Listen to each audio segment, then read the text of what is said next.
살면서 단 한 번이라도 이런 날이 오리라고는 생각하지 못했다. 예식장 로비에 들어서는 순간 나는 숨을 잠깐 멈췄다. 천장에서 쏟아지는 샹들리에 불빛이 흰 꽃들 위에 내려앉아 온 세상이 눈처럼 환했다. 작약과 장미가 기둥마다 탐스럽게 묶여 있었고 하객들의 웃음소리가 대리석 바닥 위에서 낭랑하게 울렸다. 내 손에는 옅은 분홍빛 코르사주가 달려 있었다. 누군가 신부 측 어머니석으로 안내해 주었을 때 나는 그 말이 나를 가리키는 줄 몰라 잠시 멍하니 서 있었다. 어머니석, 그 두 글자가 가슴 한쪽 어딘가를 세게 두드렸다. 형우가 버진 로드를 걷는 모습을 바라보며 나는 손수건을 꺼내 눈가를 꾹 눌렀다. 손이 미세하게 떨렸다. 언니의 얼굴이 스쳤다. 피 한 방울 섞이지 않은 이 아이를 내 호적에 올리던 날 나는 32살이었고 세상에 혼자였다. 반지하 월세방, 새벽 시장 아르바이트, 형우가 열이 날 때마다 택시비가 없어 버스를 타던 밤들, 그 모든 것이 오늘 이 빗속에서 녹아 사라지는 것만 같았다. 이 아이를 키우느라 고생한 보람이 있다. 나는 속으로 조용히 되뇌었다. 심장이 느리고 뜨겁게 뛰었다. 하객들의 박수 소리가 예식장을 가득 채우는 동안 나는 그것이 내 생애 가장 빛나는 날이라고 추호도 의심하지 않았다. 박수 소리가 아직 귓속에서 울리고 있었다. 나는 화장실에 다녀오는 길이었다. 긴 복도 끝 꽃 장식이 늘어선 통로를 지나치는데 하객 대기실 쪽 문이 반쯤 열려 있었다. 그 틈 사이로 형우가 보였다. 처음에는 그냥 지나치려 했다. 아들이 누군가와 이야기를 나누는 것이려니 했다. 그런데 발이 멈췄다. 형우의 손에 흰 봉투가 들려 있었다. 받는 쪽은 내가 한 번도 본 적 없는 중년 여성이었다. 단정하게 차려입은 연미색 한복, 머리에는 옅은 진주핀. 어디선가 본 듯한 인상이었지만 나는 그 여자를 알지 못했다. 형우가 몸을 낮추어 그 여자의 귀에 대고 속삭였다. 오늘 하루만 내 어머니 역할 잘해주세요. 세상이 한번 뒤집혔다. 심장이 쿵 하고 가슴 아래로 떨어지는 것 같았다. 손가락 끝이 싸늘하게 굳어들었다. 코르사주가 달린 손목이 부들부들 떨렸다. 나는 입을 열려 했지만 목구멍에서 아무 소리도 나오지 않았다. 그저 그 봉투가, 그 봉투의 두께가, 형우의 낮고 익숙한 목소리가 머릿속에서 쿵쿵 메아리쳤다. 어머니 역할, 내가 어머니 역할이 아니라는 말이었다. 얼마나 서 있었을까. 등 뒤에서 재봉의 손이 내 팔꿈치를 잡아당겼다. 나는 반사적으로 돌아섰다. 남편의 얼굴에는 당혹감도 미안함도 없었다. 그저 차갑고 납작한 눈빛만 있었다. 당신이 나서면 형우 인생 망친다. 재봉이 낮은 목소리로 말했다. 복도 저편에서 하객들의 웃음소리가 흘러왔다. 그 소리가 이상하게 멀었다. 그냥 없는 사람처럼 있어. 없는 사람. 나는 그 말을 듣는 순간 손수건을 쥔 손이 파르르 떨리는 것을 느꼈다. 새벽 시장에 냄새가 났다.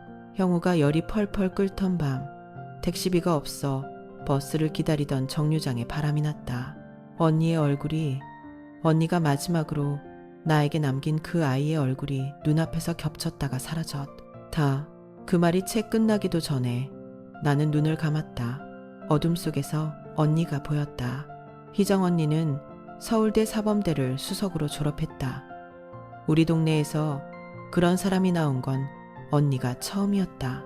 어머니는 언니 합격 통지서를 장롱 깊숙이 넣어두고 힘든 날마다 꺼내보셨다. 언니는 그런 어머니의 딸이었고 나의 전부였다. 그 남자는 같은 대학원 소속이었다고 했다.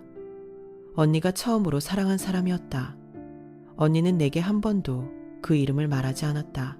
다만 눈빛이 달라졌다는 걸 나는 알아챘다. 봄볕처럼 부드럽고 조심스러운 눈빛. 그 눈빛이 어느 날부터 조금씩 꺼지기 시작했다. 배가 불러올수록 언니의 눈은 더 깊이 가라앉았다.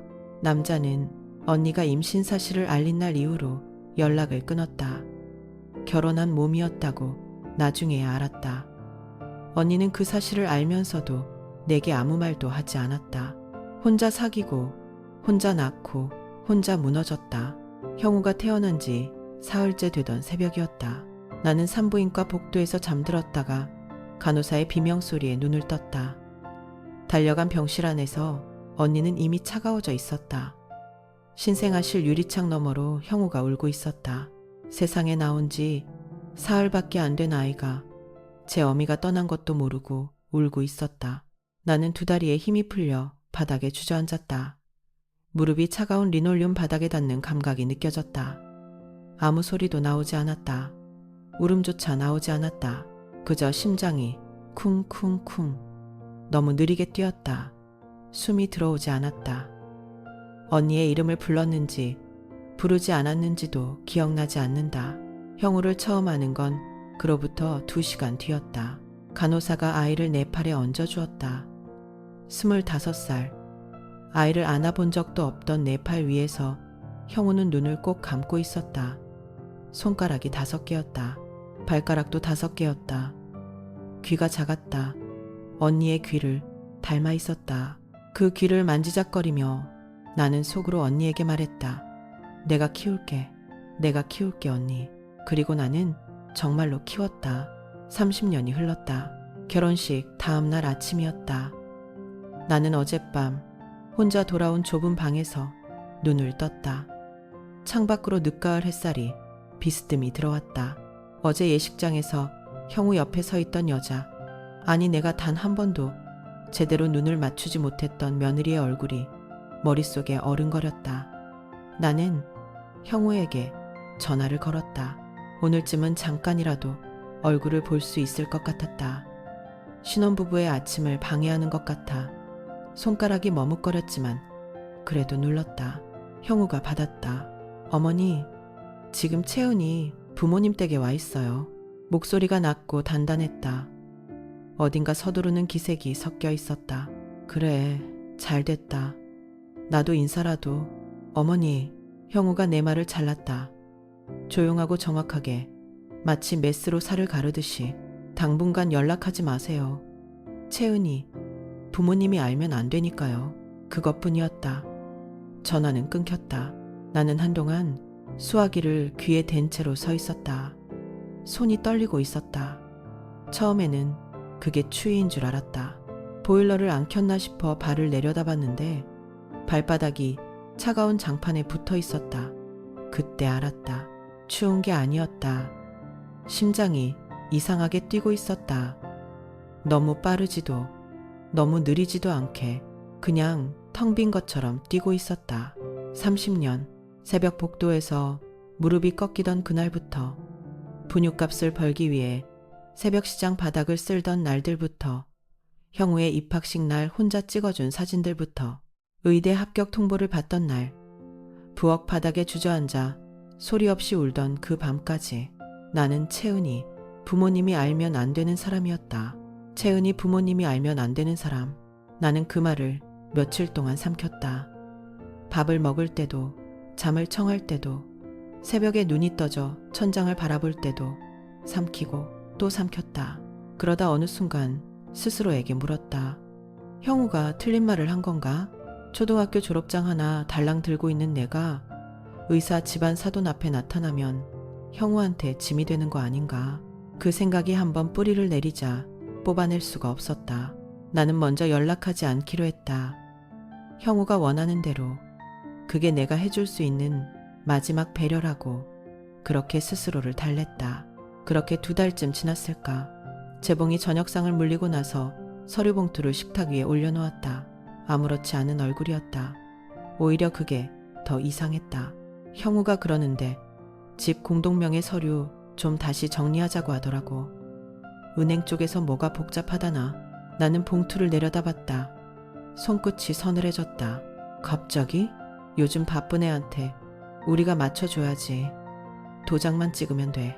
재봉의 목소리는 평온했다. 너무 평온해서 오히려 심장이 한 박자 늦게 뛰었다. 나는 봉투를 열지 않은 채로 손 위에 올려놓았다. 손이 떨렸다. 형우 생각이 났다. 내가 짐이 되면 안 된다는 생각이 났다. 그리고 나는 도장을 찍었다. 도장을 찍고 나서도 한동안 손바닥이 얼얼했다. 마치 내가 무언가를 잃었는데 그게 무엇인지 아직 이름을 모르는 것 같은 감각이었다. 재봉은 봉투를 집어들며 수고했어 라고 했다. 그 말이 이상하게 귓속에서 오래 맴돌았다. 수고했어. 마치 내가 그의 심부름을 한 것처럼. 그날 밤 재봉이 일찍 잠든 뒤 나는 부엌에서 물 한 잔을 마시다가 그의 서재문이 열려 있는 것을 보았다. 평소엔 항상 잠겨 있던 문이었다. 별 생각 없이 들어서서 창문을 닫으려다 손이 멈췄다. 책상 서랍 하나가 반쯤 열려 있었다. 그 틈새로 노란 메모지 한 장이 삐져나와 있었다. 집어들었다. 손이 떨리지도 않았다. 그냥 무심하게 습관처럼 강병원 원장 매월 송금 확인, 그 아래 빼곡하게 적힌 숫자들, 날짜와 금액, 한 달에 500, 어떤 달은 700. 민채은이 일하는 그 강태준 원장의 병원 이름이 또렷하게 찍혀 있었다. 나는 메모지를 내려다봤다. 심장이 느리게, 아주 느리게 뛰었다. 왜 재봉의 서랍에 이것이 있는지, 왜 형우 이름은 어디에도 없는데 내 가슴이 먼저 그 이름을 읽어내는지 나는 아직 몰랐다. 다만 손끝이 차갑게 식어갔다. 그 메모지를 다시 서랍 속에 밀어넣고 서재를 나온 뒤 나는 며칠 동안 아무것도 묻지 않았다. 물을 수가 없었다. 아니, 정확히는 아직 내가 무엇을 알고 있는지조차 확신하지 못했다. 다만 가슴 한켠에 작은 돌멩이 하나가 들어앉은 것처럼 숨을 쉴 때마다 묵직하게 걸렸다. 그러던 어느 토요일 오후였다. 형우가 현관문을 열고 들어서는 순간부터 뭔가 달랐다. 평소에 그는 신발을 벗으면서도 내 쪽을 보지 않았다. 그런데 그날은 달랐다. 환하게 웃고 있었다. 내가 기억하는 그 어린 시절의 웃음처럼 눈꼬리까지 부드럽게 접히는 얼굴로. 어머니, 잠깐 앉아 계세요. 그가 소파 옆에 무릎을 꿇듯 앉더니 두 손으로 봉투 하나를 내밀었다. 두툼한 흰 봉투였다. 나는 무심코 받아들었고 손끝에서 종이의 감촉이 느껴졌다. 항공권이었다. 인천에서 오사카. 그리고 작은 글씨로 적힌 행선지, 이와미자와 해안 온천마을. 그동안 얼마나 고생하셨어요, 어머니. 아버지랑 둘이서 푹 쉬다 오세요.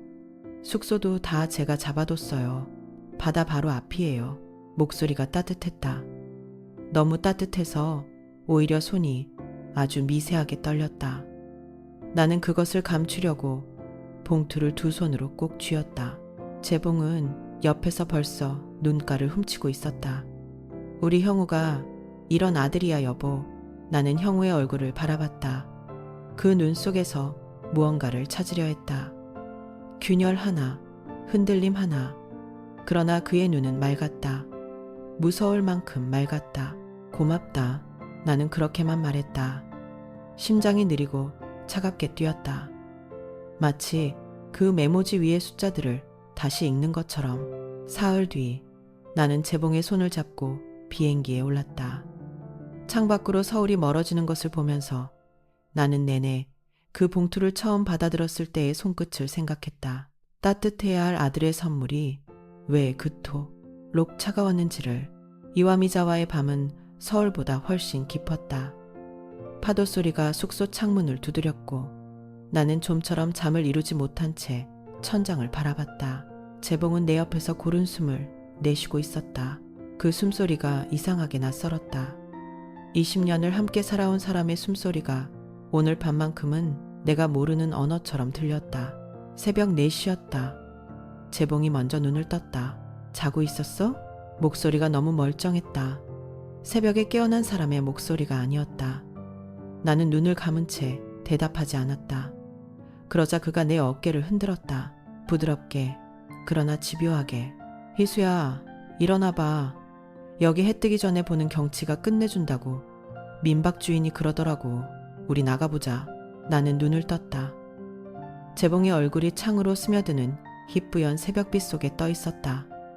그 얼굴을 보는 순간 심장이 한 박자 늦게 뛰었다. 웃고 있었다. 새벽 4시에 낯선 나라의 낯선 숙소에서 그는 웃고 있었다. 나는 천천히 몸을 일으켰다.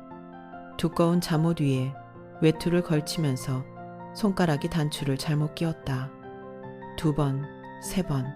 손끝이 말을 듣지 않았다. 밖은 어두웠다. 바람이 소금기를 잔뜩 머금고 있었고 파도 소리는 숙소 안에서 들을 때보다 훨씬 크고 거칠었다. 재봉이 내 손을 잡았다. 그 손이 따뜻했다. 무서울 만큼 따뜻했다. 이쪽이야. 그가 이끄는 방향은 마을 쪽이 아니었다. 해안을 따라 난 좁은 돌길, 그 끝으로 절벽이 보이기 시작했다. 난간도 없었다.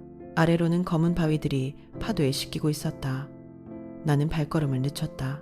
재봉씨, 여기 위험하지 않아? 괜찮아. 내가 옆에 있잖아. 그 말이 끝나는 순간이었다. 재봉의 손이 내 손을 놓았다. 그리고 그 손이 내 등 쪽으로 옮겨왔다. 손바닥 전체가 내 어깨뼈 사이에 닿는 순간 나는 모든 것을 알았다. 밀었다. 등 뒤에서 손바닥이 밀어냈고 발 아래 돌이 무너졌고 공기가 사라졌다. 비명도 나오지 않았다.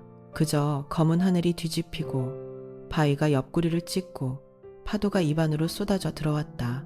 짠물이 폐를 채우는 그 순간 나는 형우 얼굴을 떠올렸다. 돌잡이 날 청진기를 집어들던 그 작고 보드라운 손을. 그것이 마지막 생각이었다.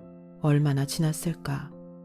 의식은 실처럼 가늘게 끊어졌다가 이어졌다가를 반복했다. 바위 틈 어딘가에 몸이 걸려 있었다. 파도가 올 때마다 온몸이 돌에 부딪혔고 왼쪽 갈비뼈가 숨을 쉴 때마다 불로 지지는 듯 아팠다. 손가락이 젖은 바위를 붙잡으려 했지만 힘이 없었다. 눈꺼풀이 무거웠다. 그냥 놓아버리면 편할 것 같았다. 언니, 나도 이렇게 갔던 거야. 이렇게 혼자. 그때였다. 저기요, 거기 사람 있어요? 목소리가 위에서 들렸다. 젊은 남자 목소리였다. 한국말이었다. 나는 목구멍 깊은 곳에서 소리를 긁어 올렸다. 여기. 발소리가 바위를 타고 내려왔다. 손전등 불빛이 눈을 찔렀다. 그리고 누군가의 손이 내 손목을 잡았다. 차갑고 거친 바위 위에서 그 손만 유독 따뜻했다. 아주머니. 숨이 떴었다. 저 준서예요. 아주머니, 저 준서예요. 그 이름을 듣는 순간 10살짜리 아이의 얼굴이 떠올랐다. 겨울 무료 급식소. 국물이 식을까봐 두 손으로 그릇을 감싸 쥐던 작고 빼빼 마른 손. 내가 더 먹어, 많이 있어 하며 밥을 한 술 더 얹어주었을 때 귀까지 빨개지던 그 아이. 그 아이가 지금 내 손목을 붙잡고 있었다. 눈물이 났다. 짠물인지 눈물인지 구분할 수 없었다. 준서는 내 얼굴을 두 손으로 감싸 쥐고 엉엉 울었다. 20몇 살이 된 청년이 새벽 바닷바람 속에서 아이처럼 울었다. 나는 한동안 아무 말도 하지 못했다. 준서의 손이 내 등을 감싸고 있었고 나는 그 온기에 기대어 숨만 쉬었다. 살아있다는 것이 이토록 낯설고 무거운 일인지 몰랐다. 준서가 나를 자신이 묵던 민박집으로 데려간 것은 새벽 4시가 넘어서였다. 따뜻한 물로 씻고 마른 옷으로 갈아입고 나서도 나는 떨림을 멈출 수가 없었다. 준서는 말없이 뜨거운 차를 내밀었다. 그리고 자신의 스마트폰을 조심스럽게 테이블 위에 올려놓았다. 한국 뉴스 보실 수 있어요. 나는 그 말의 무게를 직감했다. 손가락이 화면 위에서 멈칫거렸다. 심장이 이상하게 느리게 뛰었다. 마치 다음 순간을 스스로도 두려워하는 것처럼. 검색창에 내 이름을 쳤다. 조희수. 3글자. 기사가 쏟아졌다. 일본 오지 해안서 한국인 부부 조난. 일명 사망, 일명 실종. 화면 속 사진이 눈에 들어왔다. 재봉이었다. 흰 천으로 덮인 들것. 그 옆에 서 있는 일본 해경의 제복. 나는 손으로 입을 틀어막았다. 재봉은 정말로 죽었다. 파도가 그를 데려간 것이 아니었다. 그들이 그를 거기에 세워두었던 것이다. 나와 함께. 손가락이 떨렸다. 그래도 나는 계속 읽었다. 다음 기사는 더 짧고 더 잔인했다. 조씨 부부 사망 추정. 아들 조영우 씨. 공동명의 재산 이전 절차 착수. 그 단어가 눈 안에서 못처럼 박혔다. 내가 파도 속에서 재봉의 이름을 부르며 바위를 붙잡고 있던 그 시각에 형우는 서류에 도장을 찍고 있었던 것이다. 내가 낳지도 않은 아이를 낳은 것처럼 호적에 올리고 내 젖가슴을 쥐어짜듯 살아온 세월이 그 아이의 손끝에서 숫자로 환산되고 있었다. 눈물이 나지 않았다. 이상하게도 눈물이 나지 않았다. 다만 심장이 한번 아주 깊은 곳에서 쿵 하고 내려앉았다. 그리고 그 자리에서 무언가가 굳었다. 뜨겁지도 차갑지도 않은 단단하고 투명한 것이 나는 천천히 스마트폰을 내려놓았다. 준서가 건네준 낡은 담요가 어깨 위에 걸쳐져 있었고 창밖으로는 오카야마의 밤이 소리 없이 흐르고 있었다. 나는 그 풍경을 보지 않았다. 눈은 뜨고 있었지만 아무것도 보이지 않았다. 단지 그 단어만이 계속 망막 안쪽에서 빛났다. 착수, 착수, 착수. 사흘이 지났다. 준서는 묻지 않았다. 밥을 가져다 주고 갈아입을 옷을 구해주고 밤에는 문 밖에서 조용히 잠들었다. 그 아이는 내가 무엇을 결정하고 있는지 알고 있는 것 같았다. 어쩌면 내 눈이 이미 말하고 있었을 것이다. 귀국은 준서가 모든 것을 준비했다. 그의 의료봉사 동료 중 한 명이 여권 문제를 해결해 주었고 나는 모자를 눌러쓰고 마스크를 올린 채 후쿠오카 항에서 배에 올랐다. 부산항에 닿는 순간 발바닥을 통해 이 땅의 진동이 올라왔다. 살아있다는 것이 처음으로 죄처럼 느껴지지 않았다. 공항 도착층 구석 기둥 뒤에서 한 여자가 기다리고 있었다. 검은 코트, 짧게 자른 머리, 서류 가방을 두 손으로 쥔 채 나를 향해 한 걸음 내딛는 눈빛이 흔들리지 않았다. 오지연 변호사님이시죠? 그녀가 고개를 끄덕였다. 나는 마스크를 내리지 않은 채 그녀의 눈을 똑바로 바라보았다. 심장이 느리고 단단하게 뛰었다. 떨리지 않았다. 이상하리만치 떨리지 않았다. 나는 살아있습니다. 목소리가 갈라지지 않았다. 나는 계속했다. 그리고 모든 것을 밝힐 겁니다. 오지연은 아무 말도 하지 않았다. 다만 가방에서 서류 봉투 하나를 꺼내 내 손에 쥐어주었다. 봉투 안에서 종이들이 바스락거렸다. 그 소리가 오랫동안 내가 기다려온 어떤 시작처럼 들렸다. 오지연이 건넨 봉투 안에는 사진 한 장이 끼어 있었다. 형우의 결혼식 날 하객들 사이에서 찍힌 한 여자의 얼굴. 나는 그 사진을 손가락 끝으로 잡은 채 한참 동안 숨을 참았다. 심장이 두 박자 늦게 뛰었다. 저 여자가 내 자리에 앉아 있었다. 내가 수십 년 동안 새벽마다 일어나 도시락을 쌌던 그 아이의 결혼식에서 저 여자가 내 이름으로 웃고 있었다. 오지연은 사흘이 걸렸다고 했다. 결혼식 영상 촬영 업체를 통해 원본 파일을 확보하고 하객 명단을 역추적해 3명의 증언을 받아냈다. 형우가 식전날 따로 불러 귀에 대고 무언가를 속삭이는 장면을 목격한 사람도 있었다. 그리고 그 여자, 무명 연극배우 출신의 정소희. 오지연은 그녀를 찾아내는데 하루를 더 썼다. 정소희는 처음에 모른다고 했다. 그러나 오지연이 탁자 위에 사진을 한 장씩 내려놓기 시작하자 입술이 떨렸다고 했다. 계약서가 있었다. 형우의 서명이 선명한 날짜까지 적힌 계약서, 그리고 현금 봉투 영수증. 오지연은 그것들을 복사해 내 손에 쥐어주었다. 나는 종이들을 내려다보았다. 손이 떨리지 않았다. 오히려 손끝이 차갑게 가라앉으며 가슴 한가운데에서 무언가가 단단하게 굳어가는 소리가 들렸다. 분노가 아니었다. 그것보다 훨씬 조용하고 훨씬 무거운 것이었다. 강태준 원장을 만나기로 한 건 사흘 뒤였다. 오지연이 건네준 서류들을 서랍 깊숙이 넣어두고 나는 그 사흘을 버텼다. 밥을 먹고 잠을 자고 아무것도 모르는 사람처럼 거리를 걸었다. 그러나 밤마다 눈을 감으면 결혼식 영상 속 그 여자의 얼굴이 떠올랐다. 내 이름을 달고 웃던 입술. 나는 그것을 분노로 소화하지 않았다. 분노는 사람을 허물어뜨린다. 나는 허물어지면 안 됐다. 강태준 원장이 지정한 장소는 종로 뒷골목의 오래된 찻집이었다. 오후 2시, 손님이 뜸한 시각. 나보다 먼저 와 있던 그는 내가 자리에 앉자마자 찻잔을 두 손으로 감싸 쥐었다. 예순이 넘었을 텐데 손등에 핏줄이 굵게 솟아 있었다. 오래 숨겨온 것들을 가진 사람의 손이었다. 그가 먼저 입을 열었다. 형우가 20살 때였습니다. 목소리가 낮고 건조했다. 감정을 오래전에 소진한 사람의 목소리. 그는 천천히 그러나 막힘없이 말했다. 형우가 찾아온 날 테이블 위에 사진 한 장을 내밀었다고 했다. 언니의 사진이었다. 그리고 말했다고 했다. 당신 아들입니다. 돈 안 주면 병원 문 닫게 만들겠습니다.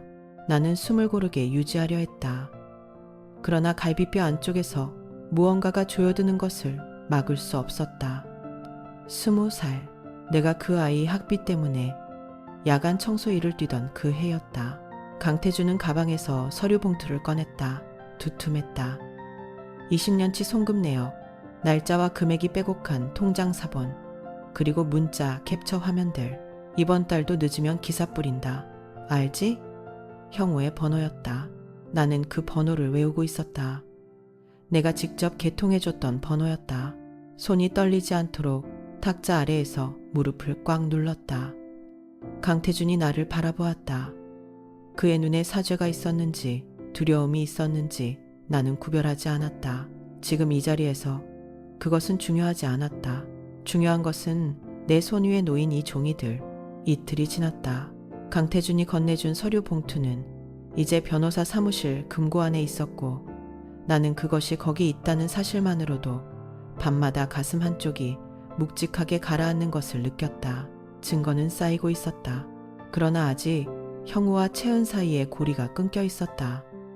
형우가 계획을 세웠다 해도 채은이 그것을 알고 있었다는 것을 입증하지 못하면 그 여자는 빠져나갈 것이었다. 나는 그것을 용납할 수 없었다.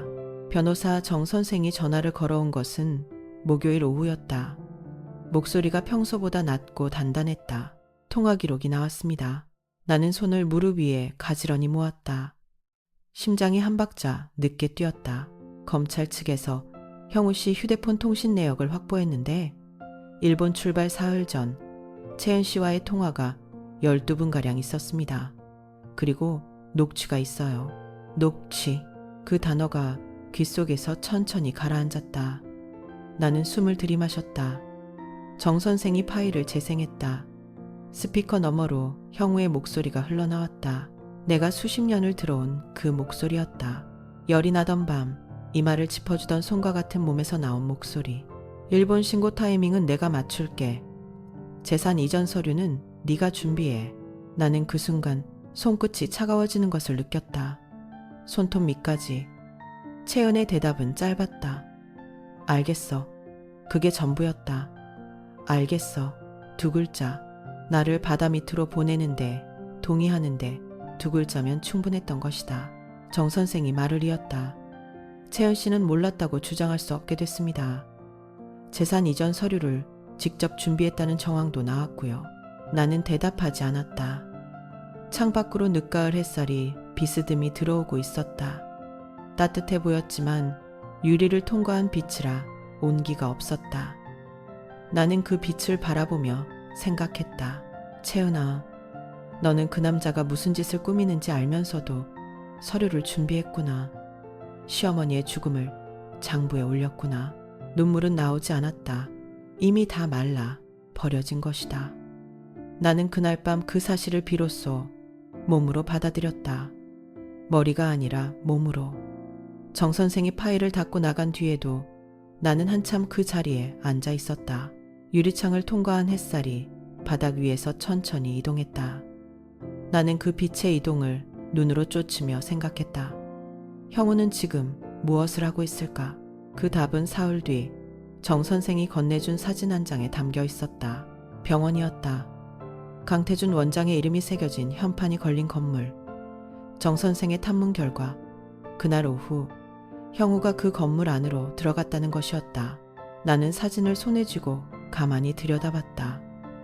손이 떨리지 않았다. 이미 손끝에 감각이 없었으니까. 그 시각 나는 알지 못했지만 알고 있었다. 형우가 무엇을 하고 있는지를. 계약서에 펜을 쥐었을 것이다. 강태준의 병원, 그 남자가 평생 일군 것, 내 언니를 버린 그 남자의 손에서 태어나 내 손에서 자란 아이가 이제 그 남자의 것을 빼앗는 서류에 서명하고 있었을 것이다. 그리고 채은에게 말했을 것이다. 이제 다 끝났어. 어머니도 없고 방해물도 없어. 나는 그 문장을 상상하는 순간 가슴 한가운데가 조용히 내려앉는 것을 느꼈다. 심장이 빠르게 뛰는 것도 아니었다. 오히려 반대였다. 너무 고요해서 무서울 지경이었다. 어머니도 없고 그 말이 입속에서 굴러다녔다. 형우야, 나는 아직 여기 있다. 너는 모르겠지만 채은은 침묵했을 것이다. 나는 그 침묵의 모양도 알 것 같았다. 불안을 꾹 눌러 삼키는 얼굴. 그러나 말리지 않는 입. 그 침묵이야말로 공모였다. 소리 없는 도장이었다. 나는 사진을 내려놓고 창밖을 바라봤다. 형우야, 서명했구나. 잘했다. 나는 속으로 말했다. 그 서류가 내 발목을 묶을 밧줄이 될 테니까. 밧줄. 나는 그 단어를 오래 붙들고 있었다. 사흘이 지났다. 나는 그 사흘 동안 잠을 거의 자지 않았다. 눈을 감으면 형우의 손이 보였다. 내가 밥을 먹이고 손톱을 깎아주던 그 손이 강태준의 서류 위에 펜을 긋는 모습이 그것이 꿈인지 상상인지 구별이 되지 않을 만큼 선명했다. 나는 그것을 지우려 하지 않았다. 오히려 더 또렷이 들여다봤다. 분노가 식으면 판단이 선명해진다는 것을 나는 이제 알고 있었다. 변호사 사무실은 오후의 햇빛이 비스듬히 들어와 서류 더미 위에 길게 누워 있었다. 나는 정 변호사 맞은편에 앉아 손을 무릎 위에 가지런히 올려놓았다. 손끝이 차가웠다. 떨지 않으려고 의식적으로 힘을 주었지만 손가락 마디 안쪽에서 맥박이 두드러지게 뛰는 것은 어쩔 수 없었다. 초대장 발신인은 강태준 원장 명의로 하십시오. 내 목소리는 내가 듣기에도 낯설 만큼 낮고 고요했다. 정 변호사가 잠시 나를 바라봤다. 무언가를 재는 눈이었다. 나는 시선을 피하지 않았다. 형우는 그 이름을 보는 순간 의심하지 않을 겁니다. 오히려 서두르겠지요. 병원 인수 최종 서명식이라고 쓰면 그 아이는 제 발로 달려올 겁니다. 손끝의 냉기가 손목까지 번졌다. 나는 그것을 느끼면서도 계속 말했다. 민채은도 채은의 부모님도 같은 자리에 있어야 합니다. 그분들도 알아야 하니까요. 자신들의 사위가 무엇을 해왔는지를. 정 변호사가 천천히 고개를 끄덕이며 펜을 들었다. 나는 그가 초대장 초안에 글자를 채워넣는 것을 바라보며 조용히 숨을 들이켰다. 형우야, 네가 그토록 원하던 자리다. 모두가 모인 자리. 나도 거기 있을 것이다.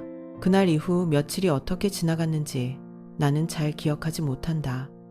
잠을 잔 것 같기도 하고 눈을 뜬 채 천장만 바라본 것 같기도 하다. 다만 한 가지만은 또렷했다. 형우가 그 초대장을 받는 순간의 얼굴을 상상하면 가슴 한복판이 뜨겁게 조여들었다가 이내 얼음처럼 굳어버리는 그 감각만은 강태준 원장 명의로 발송된 초대장이 형우의 손에 닿았다는 연락을 받은 날 아침, 나는 거울 앞에 오래 서 있었다. 머리를 단정히 빗어 올렸다. 검은 재킷의 단추를 하나씩 잠갔다. 손가락이 미세하게 떨렸지만 마지막 단추를 채울 때쯤에는 떨림이 떴었다. 서명식장으로 지정된 회의실 복도에 섰을 때 문 너머로 낮은 웃음소리가 들렸다. 형우의 목소리였다. 그 목소리가 귀에 닿는 순간 심장이 한 박자 크게 쿵 내려앉았다. 22해 새벽마다 도시락을 쌌던 손, 학원비를 마련하려 이중 아르바이트를 뛰던 발, 그 아이의 이름을 부르며 울었던 밤들이 0.1초 안에 눈앞을 스쳐 지나갔다. 나는 문손잡이를 잡았다. 차가웠다. 손바닥 전체로 그 냉기를 느끼며 나는 천천히, 아주 천천히 문을 밀었다. 형우가 고개를 돌렸다. 민채은이 돌렸다. 채은의 부모가 의아한 표정으로 나를 바라봤다. 그리고 형우의 얼굴에서 핏기가 빠져나갔다. 볼에서, 입술에서, 이마에서 차례로 백지보다 더 흰 무언가가 그 자리를 채웠다. 나는 걸음을 멈추지 않았다. 테이블 끝까지 걸어 들어가 형우의 눈을 정면으로 마주했다. 그 눈 속에서 공포가 파도처럼 일렁이는 것이 보였다. 나 안 죽었다. 형우야. 목소리는 내가 원하는 대로 나왔다. 낮고 고요하고 흔들림이 없었다. 마치 오래전부터 이 문장을 위해 아껴두었던 것처럼 형우의 눈 속에서 공포가 파도처럼 일렁이는 것을 바라보면서 나는 그 순간 22개의 무게가 내 등에서 떨어져 나가는 것을 느꼈다. 아니, 정확히는 그 무게가 이제 내 것이 아니라 그 아이의 것이 되는 순간이었다. 나는 천천히 가방에서 리모컨을 꺼냈다. 채은 씨 부모님, 보여드릴 것이 있습니다. 내 목소리에 채은의 어머니가 미간을 좁혔다. 채은의 아버지는 의자 팔걸이를 잡으며 몸을 앞으로 기울였다. 나는 회의실 한쪽 벽에 미리 연결해둔 스크린을 향해 버튼을 눌렀다. 첫 번째 화면이 떴다. 계약서였다. 상단에 붉은 도장이 찍힌 단 2장짜리 문서. 배우 에이전시 이름, 출연료 항목, 그리고 역할 설명란에 또렷하게 박힌 글자. 결혼식 모친역. 그 옆으로 영상이 재생되기 시작했다. 가짜 어머니가 스튜디오에서 촬영 전 감독에게 지시를 받는 장면이었다. 형우가 직접 옆에 서서 눈물은 오른쪽 눈부터 왼손으로 닦아주세요 라고 말하는 목소리가 스피커를 통해 흘러나왔다. 채은의 어머니가 입을 틀어막았다. 나는 버튼을 다시 눌렀다. 두 번째 화면. 20년치 계좌 이체 내역이 세로로 길게 펼쳐졌다. 수신인 이름 옆에 금액들이 줄을 섰다. 500만 원, 1000만 원, 3000만 원, 그리고 그 옆에 문자 캡처 화면이 나란히 배열되었다. 다음 달까지 안 보내면 기자한테 넘깁니다. 아버지라고 부르기 싫으면 돈으로 증명하세요. 형우가 20살 때부터 보낸 문자들이었다. 수신이는 이 병원의 이사장, 형우의 생부였다. 채은의 아버지가 천천히 고개를 돌려 형우를 바라봤다. 그 눈빛에는 말이 없었다. 말이 없는 것이 어떤 말보다 무거웠다. 나는 세 번째 버튼을 눌렀다. 녹취 파일이었다. 일본 온천마을로 떠나기 사흘 전 형우와 남편이 나누었던 전화통화. 스피커에서 흘러나오는 목소리들이 방 안의 공기를 얼어붙게 만들었다. 파도가 센 날 밀면, 파도가 센 날 밀면 이라는 말이 스피커를 빠져나와 방 안 구석구석으로 번졌다. 채은의 어머니가 의자 팔걸이를 두 손으로 움켜쥐었다. 채은은 고개를 숙인 채 꼼짝도 하지 않았다. 나는 태블릿을 내려놓았다. 손이 떨렸다. 손끝이 아니라 손목 안쪽, 맥박이 뛰는 바로 그 자리가 바들바들 흔들렸다. 그리고 형우가 무너졌다. 의자를 박차고 일어나 내 앞에 무릎을 꿇었다. 양복 바지가 바닥에 닿는 소리가 들렸다. 그 소리가 이상하게도 크게 울렸다. 어머니, 제발요. 제발 선처해주세요. 목소리가 갈라졌다. 눈물이 턱을 타고 흘렀다. 26 해전 내가 처음 안았을 때 이 아이가 울던 방식 그대로였다. 나는 그 얼굴을 똑바로 내려다보았다. 심장이 조여들었다. 찢어지는 것과 굳어지는 것이 동시에 일어났다. 나는 천천히 입을 열었다. 나는 네 어머니가 맞다. 목소리가 떨렸다. 떨리는 채로 계속했다. 그래서 더 똑바로 말한다. 네가 지은 죄는 네가 갚아야 한다. 나는 선처를 구하지 않겠다. 형우가 짐승처럼 울부짖었다. 나는 돌아섰다. 유리창 너머로 병원 마당이 보였다. 봄볕이 무심하게 내려앉아 있었다. 나는 오른손 검지로 왼쪽 눈 아래를 한번 닦았다. 딱 한 번만. 언니야, 나 잘했지. 그날 이후 몇 달이 흘렀다. 봄이 가고 여름이 왔다가 다시 봄이 돌아왔다. 나는 그 시간들을 하루씩 한숨씩 버텼다. 형우의 이름이 신문 사회면에 오르내릴 때마다 가슴 한가운데가 뜨겁게 달아올랐다가 이내 차갑게 식었다. 그것이 슬픔인지 체념인지 나는 끝내 구분하지 못했다. 다만 그 감각이 나를 무너뜨리지는 않았다. 그것만으로 충분했다. 준서가 운영하는 의료봉사센터는 경기도 외곽의 낡은 건물 안에 있었다. 흰 가운을 걸치고 처음 문을 밀었던 날, 소독약 냄새와 햇볕 냄새가 뒤섞여 코끝을 찔렀다. 손이 떨렸다. 좋은 의미로 떨렸다. 오래전 잊고 살았던 떨림이었다. 나는 그곳에서 혈압을 재고 약봉투를 나눠드리고 할머니들의 손을 꼭 쥐어드렸다. 아무것도 아닌 일들이었다. 그러나 그 아무것도 아닌 일들이 하루를 꽉 채웠다. 그리고 오늘 나는 언니 곁에 왔다. 묘석은 여전히 작고 수수했다. 내가 심어둔 수선화가 노랗게 피어 있었다. 나는 무릎을 꿇고 흰 국화한 다발을 내려놓았다. 손가락 끝이 차가운 돌에 닿는 순간 눈 뒤가 뜨거워졌다. 나는 눈을 감지 않았다. 똑바로 언니의 이름을 바라보았다. 언니, 형우는 내 손을 떠났어. 목소리가 낮게 갈라졌다. 봄바람이 머리카락을 쓸어 넘겼다. 하지만 나는 괜찮아. 남은 삶은 내가 하고 싶은 대로 선하게 살게. 눈물이 턱끝까지 흘렀다가 바람에 말랐다. 나는 천천히 일어섰다. 무릎이 뻐근했다. 햇살이 등 뒤에서 길게 그림자를 뻗었다. 나는 한 번도 돌아보지 않고 걸었다. 발걸음이 무겁지 않았다. 언니야, 나 이제 간다.